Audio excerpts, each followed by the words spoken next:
If you do this one thing in 2024, you will never have to work again. My friend Dustin retired at the age of 37 with over $100,000 a year in passive income, and he's going to show you how he did it. Hi, Dustin. Welcome to the show. What's up, Scott? Thank you so much for having me on the show. And I love podcasting. I love talking to podcasters. It's so much fun because we enjoy talking, and also at the same time, hopefully, we're all successfully unemployed. In fact, that's just what I love is I have more freedom in my life. But I really appreciate you having me on the show. I'd love to share as much as I can and help your audience become successfully unemployed as well. Absolutely. And financial freedom is the most incredible thing in the world. I absolutely love being financially free, successfully unemployed, as you call it. I love that. Successfully unemployed. What does that mean to you? Oh man. Well, really how it happened. So I started investing back in 2006, buying real estate and rental properties. Eventually, I was blessed to quit my job when I was 37 years old in 2016, and I wrote a book called How to Quit Your Job with Rental Properties, and I was just giving it away. It was fun, just to give it away because people wanted to learn. And so this book, I had a follow-up book, was basically the lessons that I learned as I was quitting my job, like what do you do with health insurance? What do you do with your 401k? What do you do with your vacation time? All that sort of stuff. I learned all these lessons and I put it into a book. Actually, I have it right here. So it's called Successful Unemployed. My wife came up with that name. I said, babe, we need a creative name. So my wife came up with Successful Unemployed. Now, what that means for me is I found a way to make money to provide for myself and my family without working that dead end job or the just over broke job. And I personally like the idea of being successfully unemployed. If Warren Buffett came to me and said, Dustin, I want you to pay me, I don't know, $10,000 a month to come work for me, I said, deal. I'm going to work for you and I'm going to pay money because of all the networking, all the knowledge, all the wisdom. I would make so much more money on top of that. So I'm not unemployable, but I am successfully unemployed, which means I make money for myself and my family without working for somebody else. That's incredible. Now, have you always been successfully unemployed, or did you have a job before this? How'd you kind of get into it? Well, totally. No. I was actually taught like we are all taught in our lives. We're taught basically to go to school, get good grades, and then get those good grades, and you go to college or university, get in thousands and thousands of dollars into debt, and get good grades again, and get a piece of paper called a degree, and you go around to companies, you try to get a quote unquote career there. So I'm doing that exact same thing. You eventually work 40 plus years of your life working a job that you're getting paid just over broke and then happen to retire at 65, 70 years old. And so I'm following that exact same path and trying to live on what you managed to save the entire time working that just over broke job. So I got the most risk averse job you could ever think of. I was doing technology in a local county government in California. So, technology is not going away. California is not going away, and their government is definitely not going away. So all the above is the most risk averse job. But at the same time, I've always been entrepreneurial. So I wanted that path of stable, secure, because that's what I was taught. But I've always been Yeah. entrepreneurial. It had that in me. So I started a newspaper, or I had a newspaper out, right around on a bike at 5 a.m. and throw them on 5 a.m. and bang it on garage doors and stuff, waking people up. I Hmm. had a pizzeria and a convenience store that I started from the ground up. I had a skateboard manufacturing business, graphic website design company. So I've had all that, but at the same time was working that dead end job. So I did start at being successfully unemployed. In fact, my parents weren't. They were literally full-time employees, and that's all they ever knew. When I started doing other things, businesses and stuff, they're like, "Are you sure you want to do that?" So no, it took a lot of work to get to where I am. Absolutely. So take me back. It sounds like you put a lot of hard work in. I'm really curious how you kind of got started with this. Take me back, if you don't mind, to your childhood. What was your upbringing like? Did you have mom and dad at home? Were you rich, poor, middle class? What was your upbringing like when you were a kid? When I was a kid, so my mom and my dad got separated, they divorced, and my mom remarried. And I was staying with my mom and my stepdad, and we were so poor. We were in a two-bedroom, one-bathroom house, and we could barely afford rent. Hmm. Like just like literally think of poor, poor, poor. That's what we Oh were. my gosh. And over time, my stepdad started getting better jobs, so he started, make a little bit more Hmm. money. So no, I was not raised with really any money at all. I was taught not to get into debt, which is smart, but I was never taught to Yes. save. And so with that, I never saved. And what's kind of funny, when I first bought my first property, I just got married to my wife about 6 months into it. And I said, hey, honey, can we take the money that you saved and buy a property? She had, I don't know, $15,000 or something like that. I said, can I spend that money? And she was so against it. And I knew I wanted cash flow because I want to get out of that job. I didn't want to work for them anymore. So I knew I needed a way to make money every single month.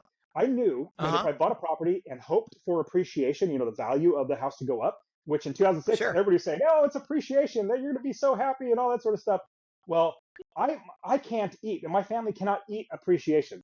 We can eat from the cash flow that the money comes in from the properties that we buy and rent out.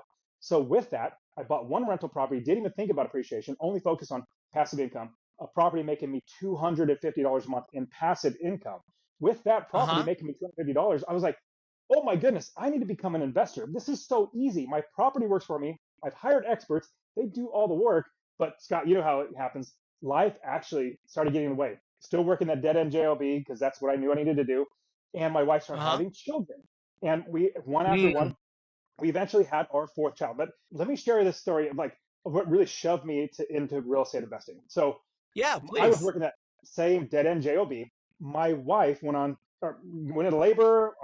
She had the baby, and then I went on paternity leave. That's where the dad stays home with the mom, changes poopy diapers and all the good stuff. And well, after about 2 weeks, I go back to work. And in that same week that I go back to work, I get a call from my boss's secretary, like the top dog, and she says, "Dustin, would you please come to the office?" I said, "Sure." And I hung up the phone. And I thought for a second, why in the world are they calling me to the office? Like, this isn't normal. And I've seen plenty of movies. Yeah. Friday at 3:30 in the afternoon is not good.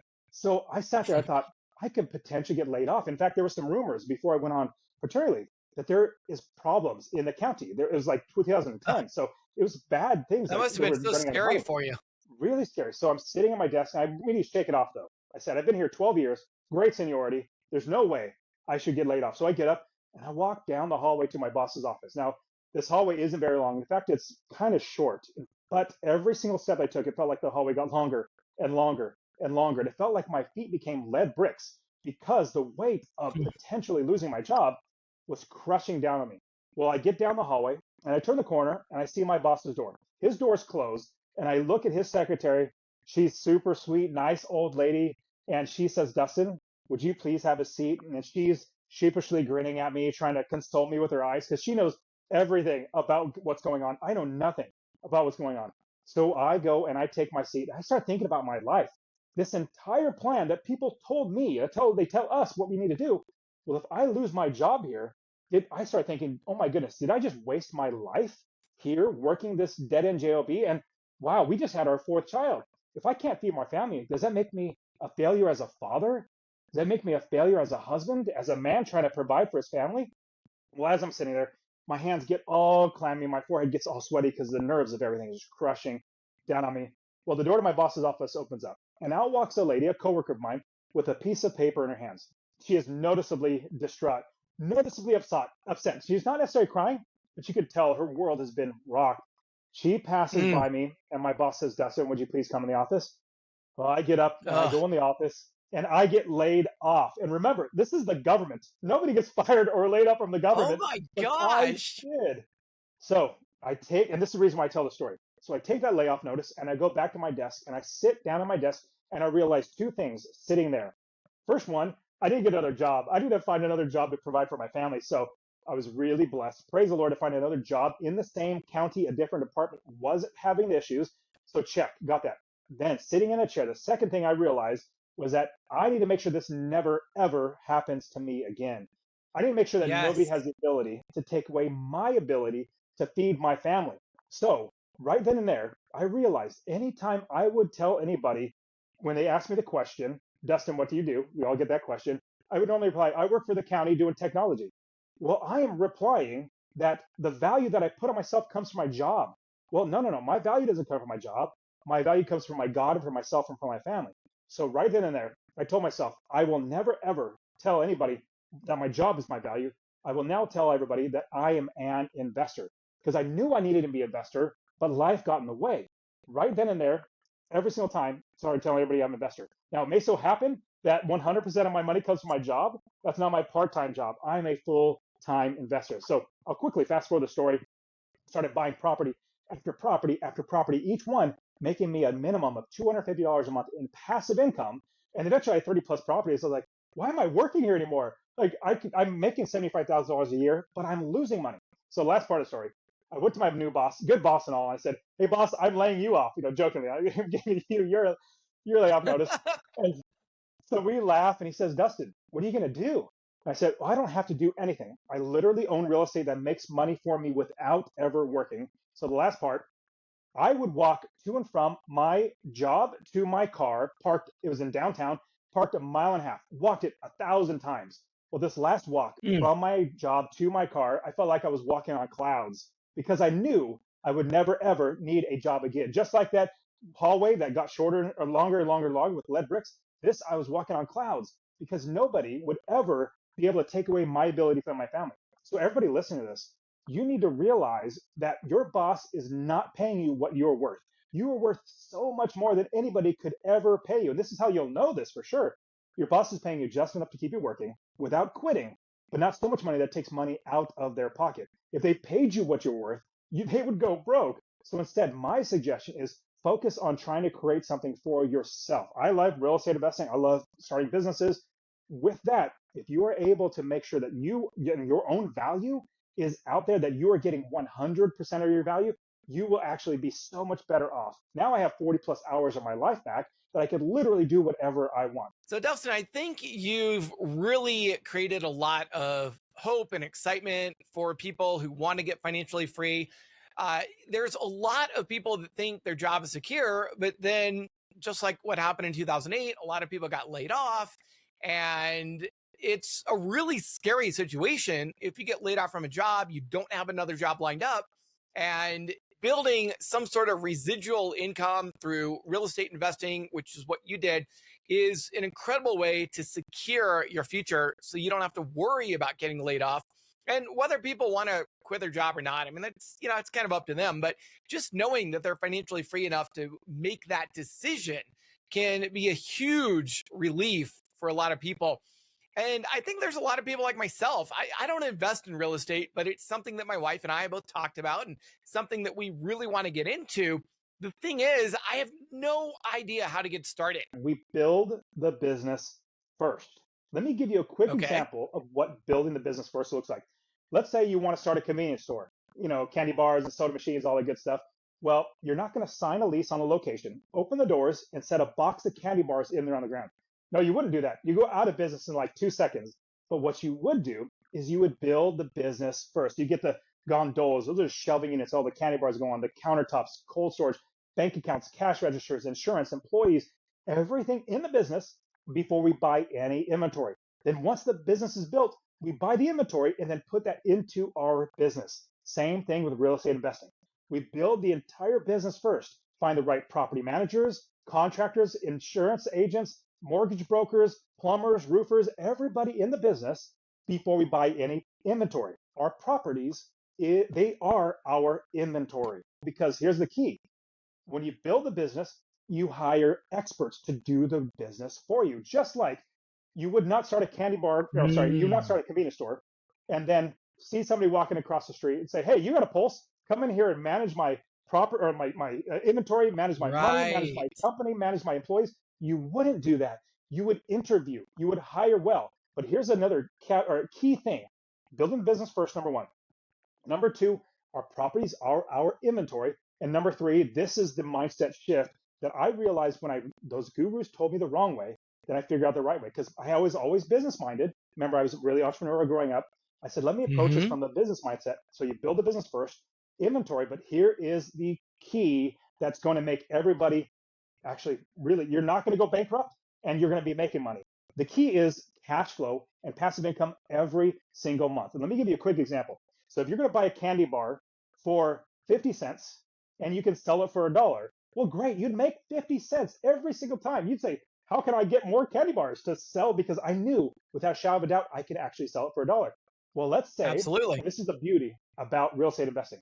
Let's say you didn't even have that 50 cents, but it costs you 25 cents to borrow 50 cents and you sell it for a dollar. You still make 25 cents every single time you sell a candy bar. That's great. So you're making money. But here is what you would not do: you would not buy the candy bar for a dollar if you could sell it for 50 cents. You would lose money. You'd lose 50 cents every single time. There's no reason to be in business if you're going to be losing money every single transaction. Same thing with real estate investing. If we try to shoot for $250 a month in passive income from every single property. That's after all the expenses. We calculate all of our expenses, mortgage, taxes, insurance, we calculate all those, we add those up, and then we call our property managers. We call them up before we even have a property. Let me give you the wrong way. If you call and say, "Hey, property manager, I've already bought this property, number one Happy Street. I bought it. Will you manage it?" And they say, "No, I'm not going to manage it. I'll get shot there. So there's no way I'm going to manage it." Well, you no longer have an asset. You have a liability. Instead, if you say, Yes. "Property manager, I'm looking to buy this property on number one Happy Street. How much will it rent for? What are the clientele like? What's the vacancy factor? And will you manage it?" If they Mm. say, "Yes, I will manage it," then great. They say no, you save your time, your money, your energy, you move on to the next property. So that's what I'm talking about. When you build the business first, you have the experts that do the job for you. And here's the crux of everything. People ask me, "Well, Dustin, how do you afford a property manager? How do you pay for them? And how do you afford them?" I say, "I don't afford the property manager." And I'll say it this way. I don't pay my property managers. I don't pay my mortgage. Okay. I don't pay my taxes. I don't pay my insurance. I don't pay repairs. I don't pay for any of that stuff. Like, I don't have to get a job to pay for those. I account for every single one of those expenses before I buy the property and make sure that I can rent it for $250 more than those expenses. That's my Mm. passive income. One last thing, Yeah. to financial freedom, it was literally simple arithmetic. One property, $250 a month, that's $3,000 a year in passive income. 10 properties at $250 a month is $2,500 a month without working, $30,000 a year. 20 properties is $5,000 a month, $60,000 a year. And honestly, it is so much easier and risk averse, or it's not risky at all when you know how to do it right. When you build a business and you hire the experts who are literally living in that city, because we invest all over the country, out of state. I love investing all over the country, but they are the experts that are going to be doing the work for you. That makes a lot of sense, actually. One thing you hear a lot of these real estate gurus talk about is you got to run all the numbers and then have all these spreadsheets you got to fill out and how much a rehab costs, how much a rental costs, and vacancy rates. And as a brand new person, you don't know any of that. And so you're just guessing. And how do you know if you're making money or not? But you just circumvented all of that by calling a property management company and asking them. And then they give you the Totally. answers. They're local, they know what's going on. I've never heard of that before. It's such a great way to go about it. I love it. So I got a question. So right now, real estate prices are really high. Interest rates are really high. Do you think that somebody who's just getting started can still find properties where they're making $250 a month? I will say yes with a couple examples. So, give you one example. One of my students, Pernith is his name. He has been trying to invest for like 2 or 3 years and just, treading in water, just not doing anything. Then he started working with me, started getting to our coaching. And in 2 months, he built a business. By month three, he got his first property under contract. And I kid you not, the next property came a month later. And this was literally like 3 or 4 months ago. Like, this is right now. You think about 2023 into 2024 at the exact same time.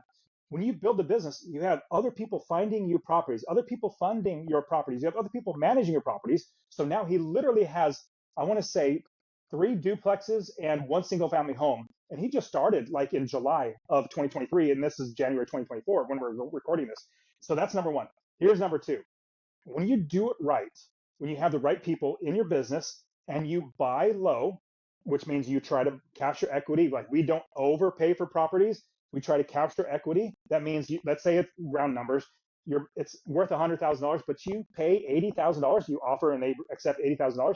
You capture twenty Hmm. thousand dollars in equity. That's in your pocket. Well, let me give you a quick example of one more student that I have.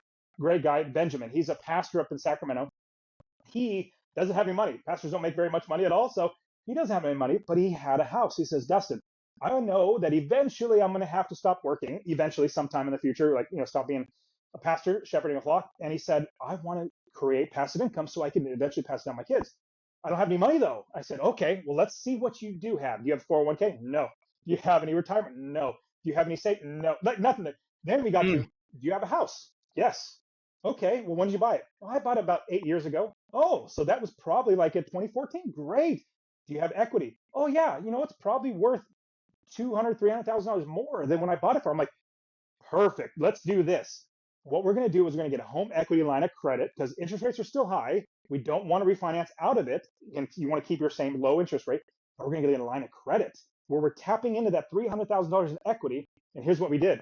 He bought a house in Georgia, in Atlanta, Georgia, bought the house with his home equity line of credit. So none of his own money. Like he didn't have to work to get this money. The home equity line of credit, bought that house. Then after about 6 months, got it rented out, started making money. 6 months, the bank said, okay, we can refinance that house now, put it into a long-term 30-year fix, get your cash back into your pocket. And he even put $30,000 more into his pocket, and it's tax-free because it's a loan. IRS does not tax you on loans. So he got $30,000 back in his pocket for his next property, paid off his home equity line of credit so he can buy the next property. I'm just scratching the surface. There are so many ways to do all of this. And yes, your answer to your question is 100% right now. If you know what you're doing, have the right people working for you, and you honestly have a community of other real estate investors around you that can pass along deals or give you suggestions, that's the best way to go. But yes, 100% right now, you absolutely can. I love this quote. Proverb, I think. I love this proverb. When is the best time to plant a tree? Well, it was 20 years ago. The next best time is literally today. So you plant that investing tree today because what you're going to do is over time, real estate takes over. We do not wait to buy real estate. We buy real estate and then wait. Now my properties that I first bought So for good. $250 a month in passive income, I'm now making $500, $600, $700, $800 a month or more in passive income because rents just keep going up with inflation. It Oh, just keeps wow. going up. So it's yes, there are great ways to buy and great places to buy real estate. So what you're talking about investing money and putting some money up front makes a lot of sense because you got skin in the game. Now you're going after it. I'm wondering for those people who are working at a job, they're really struggling right now.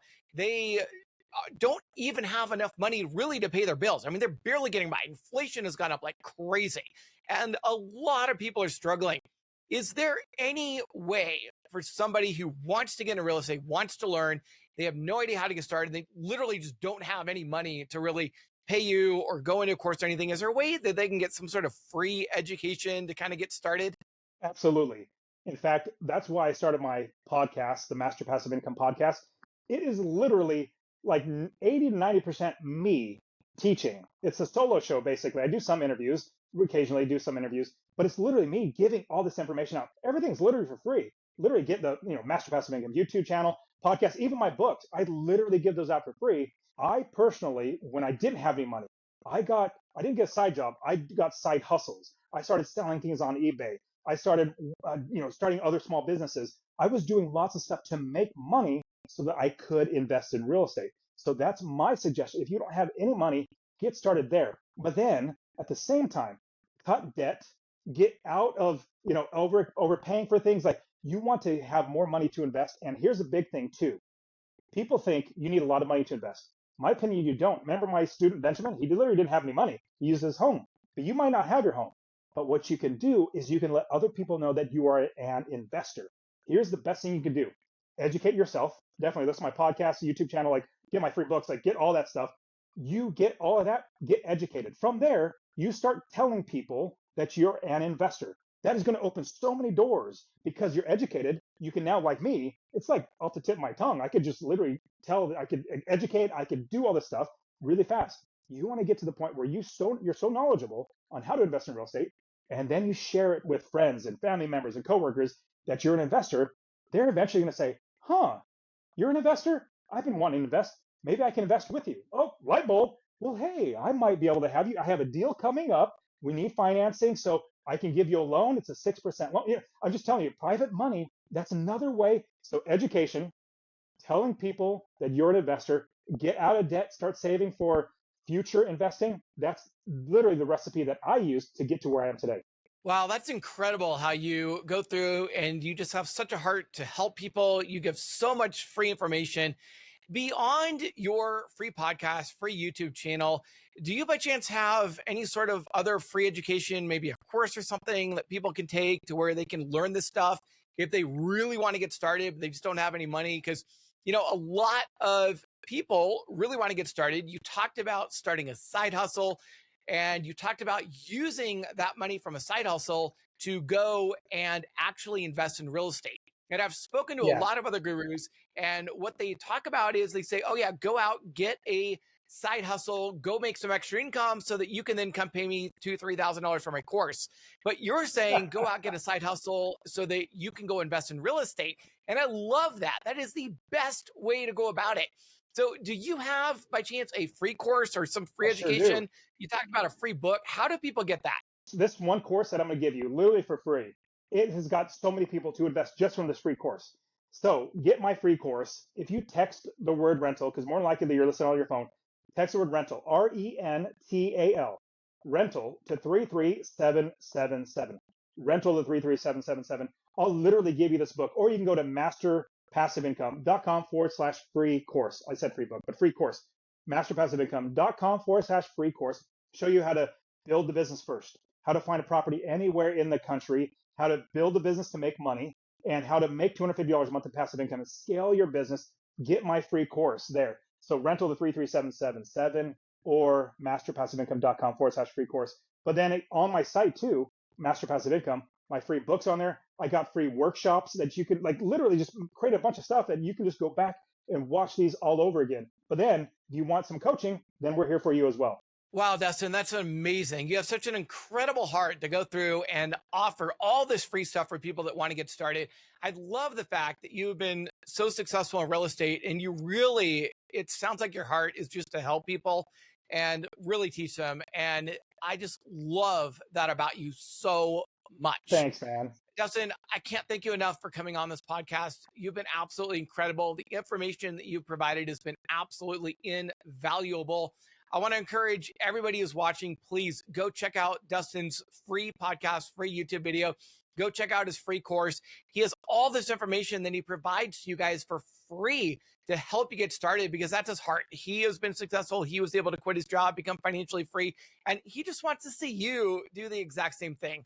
So, Dustin, I just thank you so much for coming on this show. I thank you so much for just pouring your heart out to the viewers and giving them so much hope for how they can become financially free and build that financial freedom and security.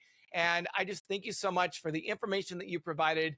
I would love to have you on again in the future. You've been absolutely incredible. And thank you so much for your time. Awesome, Scott. Thank you so much. And anytime I'll be there. I love being able to, especially talking to great podcasters like yourself. So thank you so much for having me on the show. I appreciate it. Thank you so much, Dustin.